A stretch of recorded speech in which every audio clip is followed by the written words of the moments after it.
Assalomu alaykum. Bugungi videorolikimiz ham ko'pchilik uchun foydali bo'lishi mumkin. Hozir televizorlarimizda YouTube'a girsak, ekrana skaner chiqib turibdi. Shu skanerdan foydalanib YouTube'a girishni o'rganamiz.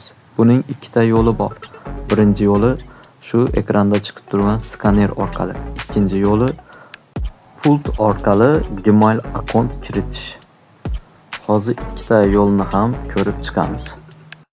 Sizda Gmail akkaunt ochilmagan bo'lsa, videoni oxirigacha ko'radigan bo'lsangiz, qanday qilib Gmail akkaunt ochishni ham o'rgataman. Siz buni biladigan bo'lsangiz, videoni o'chirib yuborishingiz mumkin. Kanalimizga obuna bo'lishni unutmang. Obuna bo'lib, qo'ng'iroqcha tugmachasini bosib qo'ying va siz biz chiqargan videolarni birinchilardan bo'lib ko'rasiz.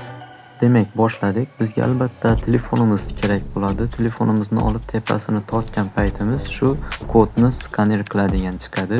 Shunga qaratamiz va bizda brauzerda ochish degan yozuv chiqadi. Shunga bosamiz. Bosganimizdan so'ng telefonimizga kiritilgan Gmail chiqadi. Men bosganni siz ham bosasiz. Shunga bosamiz va mana shu bo'lim chiqadi. Bu yerda ham shu men bosganiga bosasiz va bu yerdan Gmailning ustidan bosamiz. Bu yerdan pastga tushamiz va shunga ruxsat beramiz. Va telefoningizda kirdingiz degan yozuv chiqadi va televizoringizga Gmail ulanadi. Endi bemalol ko'rishingiz mumkin bo'ladi. Endi ikkinchi usulni ko'rib chiqamiz. Ya'ni pult orqali Gmail akkaunt yozib kirishni o'rganamiz. Pult orqali kirishni bosganimizdan so'ng bizni shu bo'lim kutib oladi. Bu yerga o'zimizning Gmail akkauntimizni kiritamiz.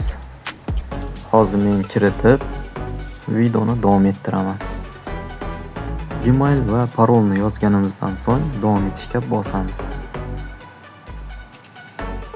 Va YouTube'ga kiramiz. Endi har safar YouTube'ga kirgan paytingiz akkaunt kiriting degan yozuvlar chiqmaydi. Endi Gmail akkaunt ochishni o'rganamiz. Buning uchun telefonimiz kerak bo'ladi va telefonimizning Play Marketga kiramiz.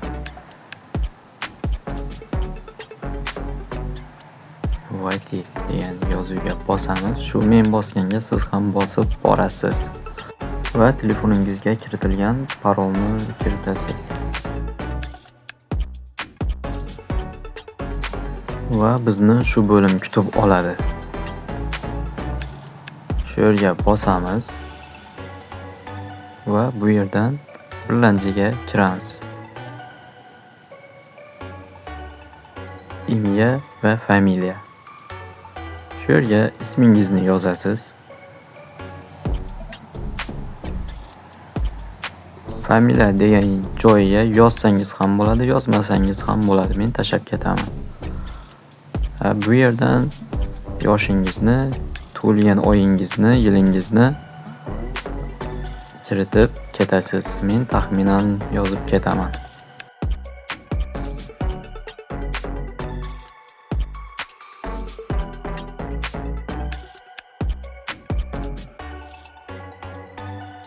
Buni kiritganingizdan so'ng pastida jins tanlab ketasiz.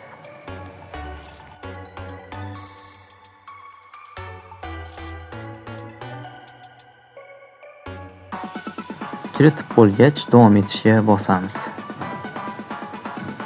Va bizni shu bo'lim kutib oladi. Bu yerda tayyor Gmaillarni chiqarib beradi. Xolasangiz shulardan bittasini tanlab qo'yishingiz mumkin. Yo'q, men o'zim kiritaman desangiz, ushlanchi qatorni bosamiz. Va shu yerga qanday nom bilan Gmail ochmoqchi bo'lsangiz, shuni yozamiz. Hozir menga bu shart emas. Shuning uchun men tayyor yozilgan Gmaildan foydalanaman. Gmailni yozib bo'lgach, davom etishga bosamiz. Va endi shu Gmailga parol qo'yamiz. Parolni kiritgandan so'ng davom etishga bosamiz.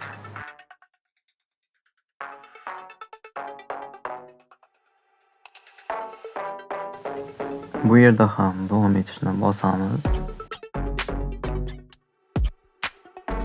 Pastga tushiramiz. Men bosganimni siz ham ketma-ketlikda bosib borasiz. Shunga bosamiz.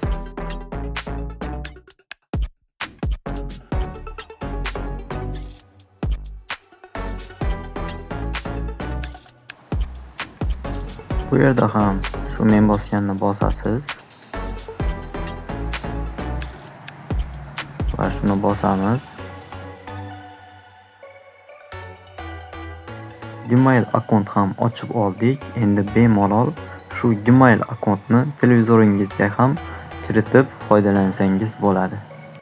Bizdan uzoqlashmang. Kanalimizga obuna bo'lmagan bo'lsangiz, hoziroq obuna bo'lib, shu videoga like bosib qo'yishni unutmang.